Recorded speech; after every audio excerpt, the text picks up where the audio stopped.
This is Fake the Nation, where we talk about news, we talk about culture, and where we rejoice over the fact that 18 shows are opening on Broadway in the spring. I'm your host, Negin Farsad, and apparently that number of shows is crazy bananas. And it could be incredible, but it could also be a financial bloodbath. So, theater-loving citizens of the world, come to New York. Now's your chance to see shows.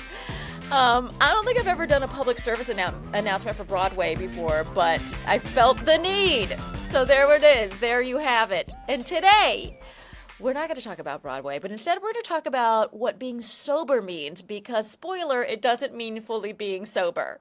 We'll also talk about how honest we can be about cultural criticism in the public sphere, and we'll dip our toes into the political muck with Trump, Biden, and Alabama. And finally, the Mr. Mom trope. Is it a thing of the past? I'm so curious. And you know who's here to talk about all of this with me? I am so excited by this panel. I had the distinct pleasure of working with this guy very recently. He's a comedian. He's a writer. He's got a new special out. And he's so funny, and I cannot wait for you guys to see the special. It is called Wallpaper, and it's free on YouTube. The man's name is Adam Cayton-Powell. Hey, Adam. Hello. It's nice to see you again. Thanks for having me on. Oh, my God. It's so great to see you. I had the distinct honor of being on Adam's podcast. He's a co-host of a wonderful podcast called Grawlix Saves the World. And it's, as this title suggests, it's about saving the world. No big deal. Yep. And what we did was we devoted an entire episode to talking about the park that I volunteer on behalf of. So I can't figure out that phrasing. Tompkins Square Park, listeners have heard me talk about it, obviously. And I love me some Tompkins Square Park, and we talked about all of the stuff. And we ideated, if you will. We really did. A lot of podcasts are afraid to devote an entire episode to park improvement, but we've always been described as brave, as a very brave podcast. And so we just fucking went for it so hard. Yep, if you want to hear a bunch of comedians with just minimal knowledge about public services. For how to get anything done, really. Yeah. On our behalf, on our side, not Negin. But what I loved was there was so much park nerdery that we shared, and it was really a beautiful thing. So thank you so much for having me on that show. And listeners, you should definitely subscribe to Grawlix Saves the World only after you've watched the new special from Adam Cayton-Powell. And also up on this show, oh my God, first of all, you know him, you love him, you've heard him on the show a gajillion times before. He's a fan favorite, and... Okay, sorry. We were getting a little... There we go. Okay. Sorry. He's a fan favorite, and he is a writer. He is a co-host of the Democracy-ish podcast. And I say writer real casually. I just threw it out there. But I want to say he's an excellent writer. We've actually read some of his things for this very show because he's that fantastic. It is the wonderful Wajahat Ali. Hey, Waj. Hello. How are you? I'm so good. I'm so happy you're here. I appreciate being the Tony Randall of the show, the person who just like you bring out, you're like we need a live body, bring out the God. No, you're the you're not even a fill-in. You've been booked on the show for weeks. However, you're like Regis Philbin was to who was Regis Philbin to who? Kathy Lee? No. Not Kathy Lee. He was always the guest on Letterman. When Letterman had a cancellation because he knew it would be a fucking great time. There was no self-deprecation. I thought Tony Randall crushed it on Carson all the time. So okay, great. Okay, good. Yeah. So I just wasn't as familiar with that old reference. Yes, this is how we get Gen Z. We bring out Regis. I needed a slightly still old but slightly newer reference, which is to Letterman. I know. Gen Z is going to be like, you're like the Zendaya of whatever. Anyway, okay. Before we get into it, I just want to remind listeners they can go to patreon.com/Negin Farsad to support the show for as little as $4 a month. Oh my God, did you say $4? Yeah, I said $4. Isn't that crazy? It's so little. I know. Nothing. So go to patreon.com/Negin Farsad and let us now get into it with topic number one. There's a spate of articles out now about the changing definition of sobriety because it used to mean you quit all of the bad substances, you're just straight edge. But analysts have found a trend of a new definition of sobriety, which involves people shunning alcohol but instead taking up weed, ketamine, or mushrooms. And by the way, listeners know I did a boatload of mushrooms at a therapeutic psilocybin retreat, and I don't drink, so I might be one of these people. I don't know. But point is, it is a trend. And before we get into it, I just want to ask, like, what do you think about this trend? Do you find it to be the case in your own lives? Are you seeing people making these like alternate choices of sobriety? I mean, I'll go first. I think I might be the wrong person to poll here. I live in Denver, Colorado, and pot is just a toy. And so, I mean, any dinner party, green room, if there are cookies, brownies, you literally have to ask, hey, are these pot brownies? Because I'd like a sweet treat, not a 9-hour breakdown. And so that is the landscape. So many people I know. In fact, my best friend who was on my podcast with you, Negin, he's sober, but he will go ape shit on edibles anytime you ask him to and trip into the night. You know what I mean? So there definitely, in my experience, it is that. And microdosing mushrooms. Ketamine is a curveball. That's not one I've really heard about in people's sobriety journey, but that might just be my naivete. So certainly, yeah, it's not cold turkey. It's sober, off alcohol. Here are the other things I indulge in, for sure. Waj? I am here as a museum piece for the children. I'm a straight edger. I've never drank. I don't do drugs. I don't do weed. So people are like, do you exist? And there's like a very few of us left. But I do think, just talking to friends who similarly feel like, oh, we don't do drugs. Oh, yeah, I just did shrooms. We don't do drugs, but I did weed. And I think it is going to change, especially as we're learning more about the therapeutic benefits of mushrooms and marijuana. I think this young generation in particular is like, oh, yeah, I don't drink at all, man. Drinking's terrible. I don't do hard drugs. Oh, but you did weed. Yeah, weed doesn't count, bro. Or I did mushrooms. Oh, yeah, it's for my anxiety. So I think we're living through this changing description of it. And it actually makes sense, right? Because you think about it. What's the number one drug that F's people up in America? Prescription drugs. But it's okay. There has not been a cultural demonization of prescription drugs, even though that's what a lot of middle-aged moms and suburban moms are addicted to, right? That's a drug. But you'll never see any of these people say, oh yeah, I don't do drugs. But by the way, let me go throw down some Xanax or a painkiller, right? So it is interesting how our culture demonizes certain drugs and normalizes other ones. But I think this young generation is going to be perfectly fine with shrooms and weed. So I have a friend actually who's on the ketamine bandwagon, and she raves about it. And she also doesn't drink. So that's interesting. I have so I don't know, Waj, if you don't drink because of being a Muzz. I don't drink because I get headaches, but I am also a Muzz. But it's I drank when I was a Muzz, so I can't credit Muslamity for my not. It's the Muzz factor, and I remember in high school. Remember when your friend first drinks and they don't know what they're doing and they inevitably throw up. So I remember a friend I got alcohol, bro, and we went to the parking lot and he drank too much and he threw up on my shoe. And there's something about the smell and the image plus the Muzz factor. I'm like, yeah, I'm good. Yeah, total. Well, that's kind of what happened to me was that my own headache started to be that person throwing up. I couldn't handle it anymore, and I was just like, oh, one drink would send me into a thing. But that's God, Negin. That's Allah. That's the last remnant of Allah inside your liver, saying there's still hope. Come back. God sent me 2 young children who are like, do you really want to be hungover tomorrow? Because you're, you're up at 7 regardless, dude. So let's talk. Exactly. God. Oh, God. I had one glass of wine just as I was celebrating a friend anniversary with a friend, and we were just like, let's be wild and have one drink, and I fucking paid for it the next day. It was horrible. Because my child will wake up at 6 a.m. She doesn't give 2 shits. Nope. At all. They don't care at all. No. So there's one thing that's interesting to me, which is this mantra that weed isn't addictive, right? That's like something that you hear a lot of people to say.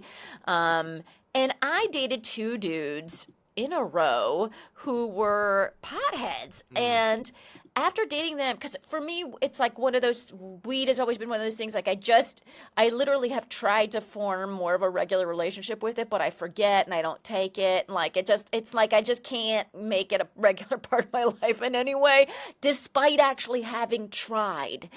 And these boyfriends, I would, we would like go back to their place, blah blah blah, immediately weed. Like every day was weed, and I was like, it's not addictive, I guess, medically, but it is like in your life, you're addicted. You know what I mean? Like and it made me feel bad about that aspect of their personalities was something I kind of couldn't handle, and it was one of the like reasons that those relationships didn't work out. And so I wonder, like, how much does it concern you about this kind of flip-flopping of like, well, I'm sober, but like weed is fine or whatever?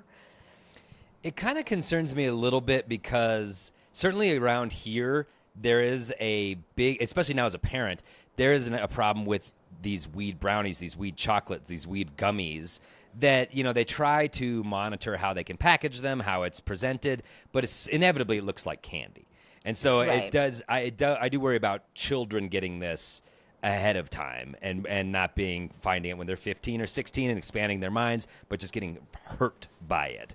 That is a concern I have about the like prevalence of it for sure. I had a friend who, just like your former boyfriend's, Negin, just became addicted to it, and he spiraled, and it kind of like tied into his mental health issues. And so it's one of those situations. I think even with prescription drugs, weed, mushrooms, I think a lot of this is what's your intention and what's the discipline behind it, right? And I think the intentionality is very key. Like, are you using this to relax, for your anxiety, for your OCD, for your depression, just to hang out? But I do worry the fact that that it's become so mainstream and prevalent, and manufacturers are deliberately like packaging it as like it's a brownie and it's a treat, like without that type of education. It's going to mess up not just kids, but just people, just like prescription drugs does. Like, I'm not an addict. Let me go have my 7th pill today. Right. What are you talking about? Right. It's also a very imperfect system. I mean, everyone around here has a horror story of buying a chocolate bar, weed brownie, whatever, and the THC doesn't bake evenly if you're not a master at this. Right. So you eat one half of the candy bar, it was fine. You eat the other half, and you're on the moon. And that can really, people have lost their goddamn minds on this stuff. So I agree with your intention point, because in my experience, there's very little intention. It's a lot of parents being like, this is an acceptable way to get fucked up tonight. And you're just like, are you doing this the right way? It concerns me a little bit.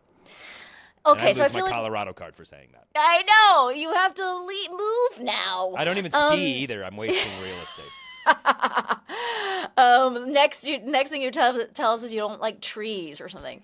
Love trees. Love trees. See, Gen Z was with us until we became parents, and then they're like, lame. I know. We've given them so many reasons to actually hate this podcast from like minute 3. We need to youthen up the next segment. All right, well, folks, I feel like we landed on all of us are skeptical about this new trend in the use of the term sobriety, or this like embrace of this type of sobriety. So I don't know, listeners, let me know. I'm so curious to hear what you think. What do you think of this kind of new trend in sobriety? And let's take a quick break so we can hear about our sponsors. And when we come back, we'll keep going. And we are back, and we're ready with topic number 2. Okay, we're going to get into some politics. That'll get the and kids back. We got them. Oh, they'll Biden love and this Trump. segment. The kids love the Biden and the Trump. Oh, yeah. Sure Just octa and septuagenarians all over the They place. got their trading cards on the playgrounds. You see them trading them back and forth. All right, well, listen, I'm going to throw this at you. This very morning, I got an email from a listener, and I wanted to share it as we go into our political segment, because This listener, David, started off by pointing out that he's a fairly conservative white guy who listens to this podcast to hear other viewpoints. And I love that. And he wanted to gently and kindly share a criticism, which I think is helpful as we go into this election season. And I want to share some part of this with you. I kind of cut and paste different sentences so that I could, for brevity. But if the heart of it is the same. He writes, I listen to your podcast so that I can be exposed to different political and social views. I do, however, take umbrage with many of the broad categorizations that many guests on your podcast make, particularly about conservatives. Of course, this is not just limited to the left. The conservative right makes similar generalizations about the left, and I'm not absolving them of responsibility. However, over the past decade, I have found the most closed-minded and bigoted people that I've met, specifically in the U.S., and I've lived overseas for significant portions of that time, happen to be supposed liberals. There is an unwillingness to accept that another perspective is valid. It can only be wrong. Again, not absolving conservatives from this behavior. I just found it to be slightly more egregious on the liberal side. And he goes on to say, I understand that it's a comedy podcast and comedian/comedy is given to hyperbole and inflammatory comments, but when your guests essentially call all conservatives fascists, it is counterproductive.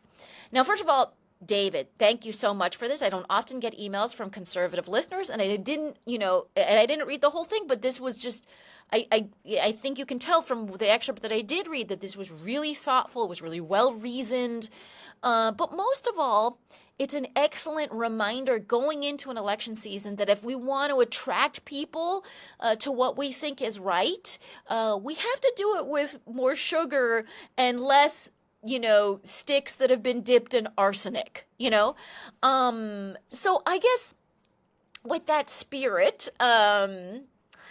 what did you think of David's criticism of the left and some of the people on the left? Waj, I want to hear your take first, bud. I appreciate your point of view, David, but the reality in the situation is right now is that America has two political parties, right? And one of the political parties, the GOP in particular, has shown fealty to a man who has 91 criminal counts, who's a vulgarian, who just was liable for sexual assault, rape of E. Jean Carroll, and as of last week, owes $355 million to New York for a lifetime of fraud and can't do business for 3 years. And the leadership of the Republican Party just came out essentially with a plan that says that if Trump wins again, we're going to see a Christian theocracy. So, what you're saying as, hey, the left is the one that cancels. Actually, if you step back, the book bans are from the right, going against trans kids from the right. Muslim ban from the right, just like women's rights. We're going to talk about that, I hope, what just happened yesterday from the right. And so it's one of those situations where I have a neighbor who is very religious, evangelical Christian, white. His son is best friends with my son. And he came up to me and he said, listen, I'm very conservative, but I cannot vote for Trump. And this was random too. It's just I felt like he felt like confessing to me. He's holding it in. Yeah, and I'm like, what? And he's like, I'm very conservative. I just can't vote for Trump, and my entire family votes for him, and I just can't. I believe in God, and this man is terrible, and it saddens me to see so many of my family members who I know are good people vote for this man. And so it's one of those situations, David, where you have to realize that this conservative movement that you belong to is not the Reagan movement. It's not the Romney movement. It's not McCain. This is a different beast that is beholden to a man who said he'll be dictator for a day.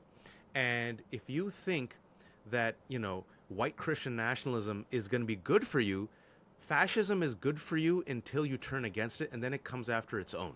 So that's what we're up against. It is not your daddy's conservative movement. And the last thing I'll say is it's so anti the conservatives that we grew up with, our friends who we just disagreed with, but were conservative, that Mitt Romney and also Liz Cheney are no longer part of this movement.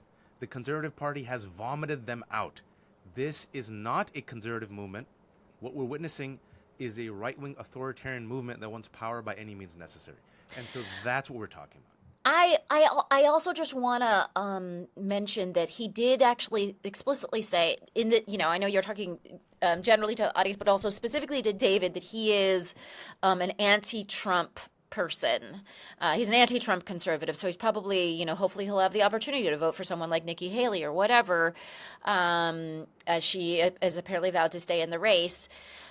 So I think that criticism there is, and as Nikki Haley has actually pointed out, and I think maybe this is the point that we should bring to the fore, which is that 49% of the voters so far, Nikki Haley pointed out in I think a speech recently, did not vote for Donald Trump, right? So of the people who showed up to vote in the primary so far in like 3 little baby states, which is like just a fractional number of the people in this country, those people, 49% of it did not even vote for Trump. So they're not. So I think a lot more people are not actually about that movement than we think. It's hard to tell. We don't know, but we keep winning races and we keep winning, statewide abortion, upholding abortion rights and stuff like that. There's things that we keep winning. So there is some credence to that, I think. And I think sometimes if we are going to talk about movement, we really should specify that it's like we're talking about MAGA people. And when we're looking at MAGA people, because there's a lot of people who are going to vote for Trump, and I think what they do, the way we all do, is compartmentalize, where they say, okay, I can handle, I'm so about taxes that I'm just going to look the other way on abortion rights or whatever. And they don't see it as the same big deal as we see it. So if you really try to put yourself in their shoes, they're kind of making these calculations. They're like, I wish he wasn't a fucking asshole, but okay, he is, but I really want that tax break. So I think they're making calculations in that level. So maybe that's kind of something of a point too that maybe David was trying to make. What do you think, Adam? Well, I think David is one of these sort of rational conservatives who can compartmentalize a little bit. That's why he refers to himself as a conservative and not as a MAGA head, who kind of, in my experience, seem very irrational, very devotional to the point that they block out a lot of what the man does and buy his stupid gold shoes. I do want to tell David, on the left, I think we are the same way. We are rational. We do debate the merits of our guys. Biden, I can't tell you how many of my friends, myself included, have torn Biden apart for this sort of co-signing of a genocide that's going on right now, and we couldn't be more angry with the man. So we are able to pick apart our people as well and say that he might not be my guy right now. But as Waj really astutely said, it is a two-party system. And I know who I'm going to be voting for when it comes down between these two men, because one guy ultimately is not stripping away rights and another guy is. And that's just how I believe. And so that's very much from a liberal perspective, but it does boil down to a sort of generational defining moment. I wish we could go back to the Reaganomics and have these merits of the two doctrines, but I feel like right now it's so urgent, I can't do anything but try to keep one guy out. Now, speaking of those rights, let's talk about that Alabama case. Thanks again, David, for writing. That was really a wonderful email, and I'm so appreciative of it. So the Alabama Supreme Court ruling came out yesterday that said that frozen embryos in test tubes should be considered children. Sorry, I kind of laughed a little, involuntarily. It is because it feels really, really bananas to me. Yes. I don't know. It's bananas. But these are the types of consequences we were worried about when Roe v. Wade was overturned by the Supreme Court. And here they are. Here they are. Waj, tell me your feelings. Well, as of this recording, just an hour ago, here's news out of Alabama. The major university hospital in Alabama ceases IVF procedures out of fear of criminal prosecution. God. That's in the last 30 minutes. Damn it. So, with David, who now becomes the representative of Never Trump conservatives, this is what we're talking about, right? And as Adam was saying, is I will join forces with people like Liz Cheney. I never thought I would say that 20 years ago. I lived through the war on terror, because at least she is for democracy and rights. Okay, so in this moment, you can be against abortion. I get it. Trust me, I'm Muslim. I come from a faith community. There are a lot of people who are against it, but a lot of those folks are even though I'm against abortion, I live in a country where there's the freedom of religion and the freedom to be an atheist. And this country is better if women have the right to control their body, and also people with some basic medical knowledge realize that women miscarry. Women need medical abortions to save their lives. Under this draconian ruling, which is like Handmaid's Tale times like to the thousandth, it punishes 51% of our population. That it punishes your mother, your sister, your daughter, right? And if you listen to Republicans, literally just listen to them for what they're saying is, a frozen embryo has more rights than a living, breathing woman. And if a woman has to have, God forbid, an abortion, not only would she be punished, but in some of these states, the person who helps her get that abortion will be punished as well. And as I was mentioning, Negin, you know, this Christian theology type of framework that Trump is bringing in, if he wins again, they want to go against contraceptives. They want no-fault divorce. They want zero abortions. And so do you really want your sister and your daughter and your mother to live in that type of a fascist regime? And if so, why? I also want to point out, With that just lighthearted...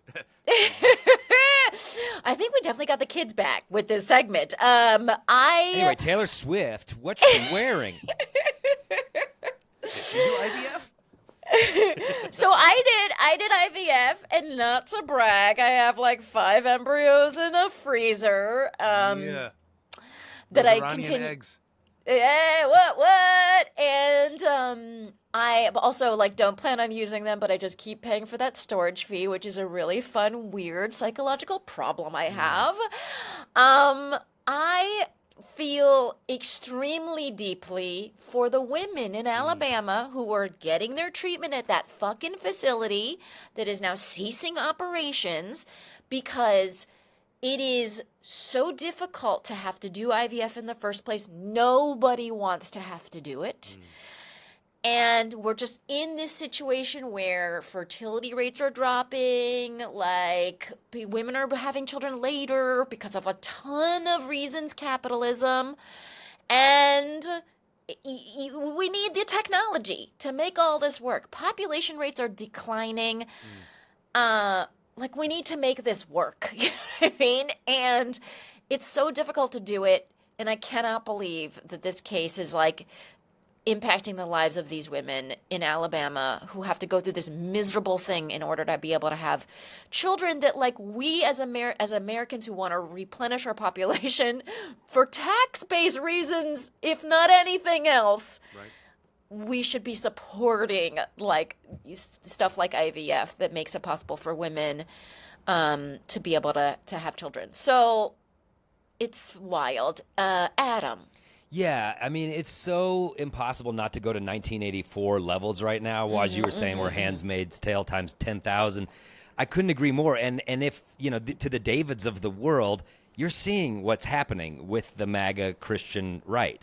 Like, you go to that place and it's like, okay, are women not allowed to ovulate anymore? Can they just say, all right, no more wasted eggs, our population's declining? Are men not allowed to jerk off because that semen's precious? Like, no, because men never get affected. But these are the type of places this could go to if we allow this ball to just keep rolling down the hill. And that's terrifying. And I never thought Roe versus Wade be overturned in my lifetime.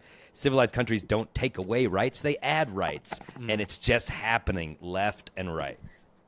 America actually joins only 3 other countries which has backslid when it comes to women's rights. So just to let you know that the rest of the world is moving forward, especially when it comes to abortion rights and women's rights. And with Dobbs, and especially now what's happening in these states, the red states, we are like it's like one of 4 countries going backwards. So this generation, you know, I think about that. This young generation of women is the first generation to have less rights than their mother's generation. Right. And that's a damn shame. It's just, okay, great. So it's great, just fun chat. Let's quickly talk about, again, like, this isn't fun either, but let's talk about... I tried to bring up jerking off. It was as fun as I could make it, Negin. It's a rough subject. And he saved our sperm, though. In his hypothetical, our sperm was saved, so that was happy. Saved by the splooge, as always, as my mother always said. Let's talk quickly about the coverage of Biden's age, because in the last 2 weeks, it felt like all anyone could talk about was Biden's age. And the White House was really upset with the New York Times. The New York Times basically came out with a statement being like, we're going to continue to report fully and fairly. And I wonder, how is that coverage, I mean, not from the New York Times specifically, but just in general, felt to you? Like, what else did you hear about the campaign? Was it mostly just the age? Like, well, you know what I mean? Like, I'm just curious how this is all landing, and do you think it feels fair? Like, recognizing 100% that we do have an 81-year-old running for office. Like, I know that that's happening. I'm not trying to, like, sugarcoat that. I feel like it's fair. Oh, sorry. I feel like it's fair, but I also feel like it just seems to be completely neglected that the other guy's 77. And so you're just kind of like, okay, well, if you want to say you're old, well, you're old too. It just seems like a weird offensive angle to go on Biden. Agreed, too old. Also think Trump's too old. I think they should spin it and just be like, Donald Trump is only 4 years younger than Joe Biden, but look at what he's accomplished. And then just list all these court cases, everything, in a mere 77 years, this geriatric has done this much more. Just flip the narrative on him, because I feel like it's not an angle to really go at a guy when the other guy's 4 years younger. And then the fun thing, I think for every clip of Biden slurring or using forgetting mixing up the country name or something like that, there is a clip of Trump doing the exact same thing. The only difference is Trump has been doing it since 2015, so he oddly gets a pass. Like, he does it every day, yes, but he gets a pass because we're used to him not being able to string sentences together. It's just part of his charm. But with Biden, it seems like it's a part of his age, and so that equation has felt really unfair to me. Waj? The number I would stress is 91, the criminal counts that Trump has. And I would and like Adam said, I've been telling Democrats, own it, because people are concerned that there's two old white men running, but then pivot. So yeah, Biden is 81 years old, but guess what? He's a man who cares about democracy. The number 91 is how many criminal counts the other guy, number 77-year-old Trump, not a Sprite chicken, has as well. And then also, I was at CNN for a year, and I written for the New York Times, and I could tell you the way our media industry works. They're just trained this way. Unfortunately, it's frustrating, it's maddening, but producers, editors, it's like a type of rigidity that they just can't change. We have to both sides everything. We have to both sides everything. Oh my God, the right wing's gonna attack us, and I always tell them the right wing will always attack you. Forget about right. Both sides. Be truthful, right? But it is very real, the fact that they bend over backwards. And the analogy I give is a Charlie Brown episode where it's like Lucy and Charlie Brown. Lucy, you're not gonna lift up the football, and she goes, no, I won't. And then Charlie runs and she lifts up the football, right? And then Charlie Brown falls on his ass. And then that's how I feel like the majority in mainstream institutions is that you cave to bad faith right-wing actors in order to appear, quote-unquote, both sides are neutral. Meanwhile, they don't give a shit. They'll shank you, with bad faith attacks. And like you said, the other thing that I said, and Adam and you, Negin, brought it up, is I'm like, okay, if we're living in a both sides environment, let's do both sides. Biden's old, Trump's old. Biden slurred. Look at what Trump did. Trump literally confused Biden and Obama several times in the past few weeks. He's I don't know if you've been paying attention to his rallies, Negin. He's been saying gibberish the last 3 weeks. It's Nagin's been at all of them. She's been at all of them. She's there, boots on the ground. It's how can this guy be president? He's not making any sense, and he doesn't have a stutter. At least Biden has a stutter. Right. To fall back on. It's really maddening. I think it's sort of the way the both sidesism is working out in the current discourse is 91 felony counts, and on the other side, Biden is old. They're both equally negative. Right. How are these? It's no, guys, they're not actually the same negative. They're one is way more negative. Well, and I think Waj is exactly right. Lean into that, because these sort of attempts at being youthful are so desperate and sad. And I don't know if you saw that Super Bowl one with his red eyes being like, let's ride, boys. It was just a Instagram photo they put out of Biden, like celebrating the Chiefs that looked bananas. That's not a good look for the 81-year-old. Now you're doing old grandpa Lollapalooza or something. Like, it's not a cool thing. Just lean into what the other guy what he is, right? Exactly. Like, lean into Grandpa Biden. It's okay. We don't need shots of him surfing. Like, we got it.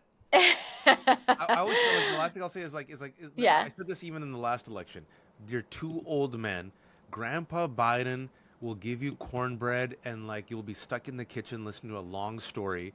Meanwhile, Donald Trump will blow up the barbecue and the house. So, like, which grandpa do you want? You know, which grandpa do you want? I'll take the cornbread guy who talks a lot. All right, folks, which grandpa do you want? Let us know. And now let us move on to topic number 3. Mr. Mom was a movie in the 1980s that was like, oh, wow, a guy is staying home to take care of his kids. This is the wackiest thing ever. That was the whole movie. Well, we read a piece in the New York Times by Kelly Marie Coyne that suggests that with more and more men staying at home to take care of their kids, the Mr. Mom stigma may be fading. And by the way, I mentioned Mr. Mom because that's like where the term kind of comes from. But there's movies from the 90s where the dad stays at home and it's a wild, wacky situation. There's a movie from like 2003 that she cites where the dad stays at home. So there's a lot of, it's like, this goes to the 2000s, the stigma. So I guess my first question is, to what extent do you feel that there might be a stigma now? And like all of us are kind of in a weird freelance world where we probably, there's like a lot of shifting who stays and who goes and all that stuff. So where do you guys land on this, Adam? Growing up, there was a comic strip called Adam, and the whole conceit was that Adam is the stay-at-home dad. So I always felt this very hard. It was a very personal issue for me. But I do consider it one of the great joys and benefits of my life as a comedian is that I work nights. I do some writing in the morning or whatever, but mostly I'm here for my 5-year-old and 2-year-old. And you talk to any parent, man or woman, and they're like, you know these people, they're like, this is the best time, suck up every second. And you're like, I'm in hell, but they have this sincerity in their eyes, and I am getting all of that. However, going out in society, you still encounter people left and right who are like, oh, are you on dad-ad duty? And I'm always like, no, I'm a dad. Like, this is not a dad-ad duty for a couple of hours. This is what I do, man. So I think people still are like, I can't believe a dad's out there with his 2 boys. Like, no, this is just normal, dude. So it's still out there. I still see it. What? Mr. Mom, Michael Keaton, 1983. Terry Garr was the wife who I think left. It still exists. The stigma still exists. What if that was all Waj said? He's just an IMDb. Like, that was his only comment. He just gives us the whole cast and crew. We're like, whoa, that's my cool, Waj. Movie plot summary. Yeah. I know 80s and 90s movies really well, but it's one of those situations where you see. So 2 things. I'm like Adam, right? A stay-at-home writer. I got 3 kids, ages 9, 7, and 4, and really, it's been wonderful, right? My kids miss me when I'm gone, which is a good sign. When I come home after a trip, and I always try to make the trips like very short, they like run to the door.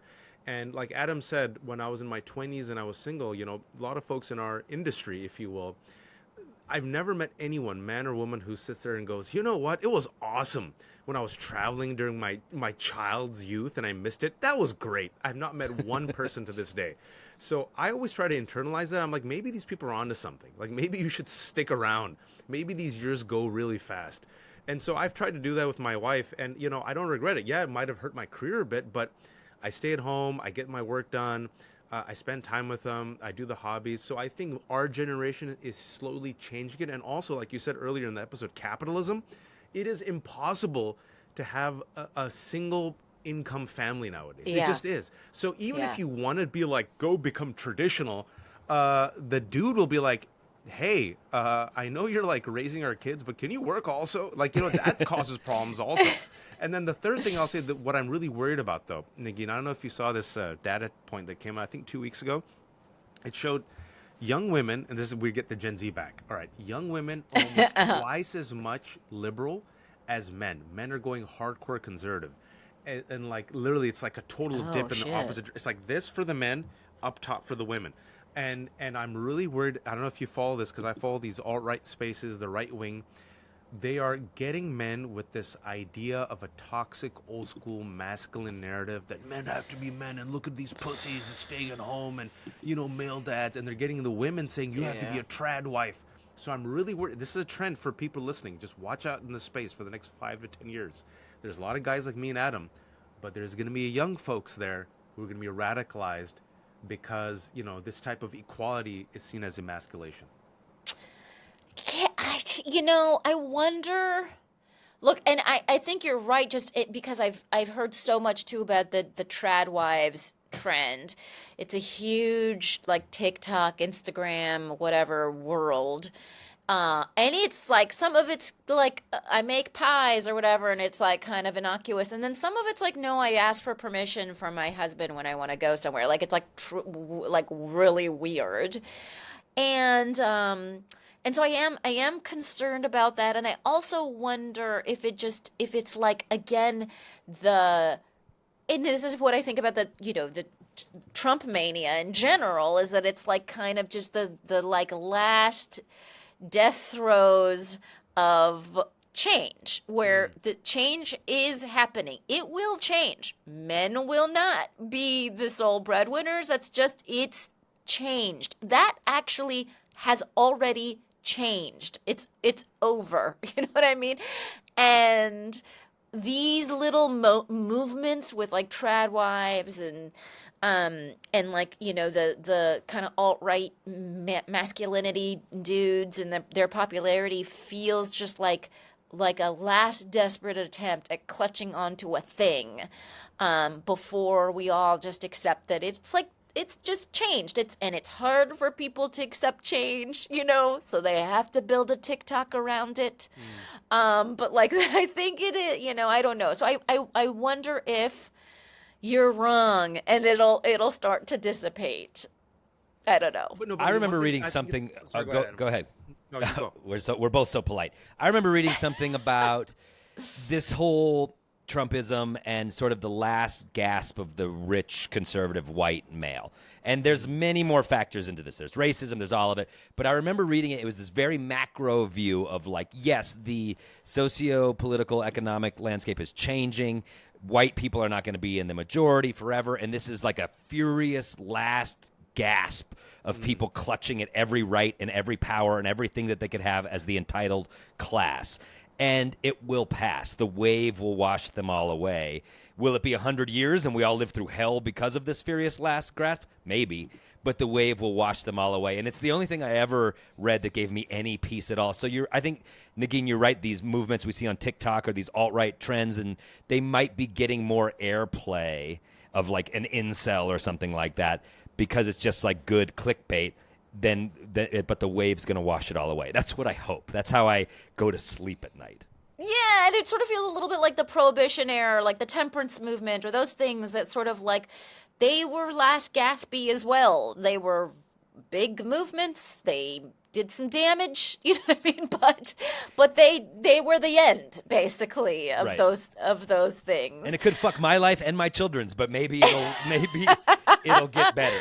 And just in terms of numbers, look, like 1 in 5 American parents who do not work for pay are fathers. So that's 20% of non-working parents are fathers. And from 1989 to 2021, that represented a 63.6% increase in dads who are like staying at home. The share of women working is currently at an all-time high, and part of that is because women's wages, tend to be more like tied to educational degree attainment, and so they'll have more degrees, they'll have like more education than their spouses in a lot of cases, so then they'll end up being the ones that do the work, and then the dude stays at home, whatever, because they're in a more stable, higher earning job. And I feel this like in my own life, like I know so many women in this situation who are like primary breadwinners. They're not sole breadwinners, but they're primary breadwinners, and then the husband picks up more of the childcare duty, and they even things out that way. So, and I don't feel like. Yeah, I do. I don't know. It's hard to say in New York City, the stigma doesn't, I don't feel like that stigma in New York City, but I think, but maybe, in Denver, where everyone's just stoned all the time. We don't know. We don't even care. No You one guys knows don't even anything. really know. It's Yeah. there in Virginia. It's a lot. I just want to make a quick point. I know you have to go to the opposite. It's much more prevalent than you think. And Okay. I hope you and Adam are correct, but I see it even radicalizing a lot of my friends who know better. And, the reason why people go to these narratives of Andrew Tate and the others is because they seek some solution to their problem. And what I've seen as the consistent thread is that there is something wrong in the marriage or relationship and or dad issues. There's always, there's always a common thread. And so at the end of the day, I always say I can only control myself and my own actions. And if you have dads who are hopefully loving to their, partners and spouses and are loving to the kids, then we've modeled the type of good behavior in which our children, especially our sons, are like, oh, my dad was a nurturing, caring man who was also masculine and provided and played with me. There's another way to do it. And then maybe we can inoculate the future. Well said. All right. Has anything from this segment changed your life, Waj, as we wrap it up? I mean, it's good to know that I'm the Regis Philbin of this. No, but it's good. I hope, it's one of those situations where I'm glad you led with that critique from your loyal conservative listener. And I hope, it's one of those situations where if we can model it, we might disagree. We might actually agree a lot more than we realize.